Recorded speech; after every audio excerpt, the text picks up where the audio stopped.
সেটাকে স্যাংশন দেবে। সেটা আমারও কথা রাখবে যে এই বানচাল করার চেষ্টাটার জন্য দেশের বাইরে থেকেও না হয়,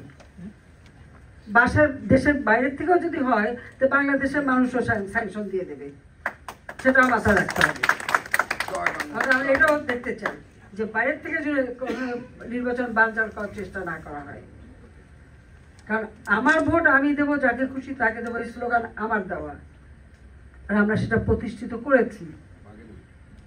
আমরা সেটা প্রতিষ্ঠিত করতে পেরেছি। জনগণ এখন যথেষ্ট ভোট সম্পর্কে সচেতন, তারা ভোট দেয়, দিতে যায়, দিতে চায় এবং তারা জানে। আর এখন ওই ভোটটা কেউ আর বাক্স স্বচ্ছ ব্যালট বাক্স ভরে থুয়ে দেওয়ার সুযোগটা কিন্তু নাই।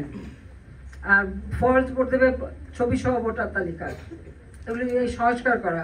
নির্বাচন কমিশন গঠনের আইন আওয়ামী লীগ সরকার করেছে, আর কেউ করেনি। আওয়ামী লীগ সরকারকে নির্বাচন কমিশন গঠন করার আইন করে দিয়েছে।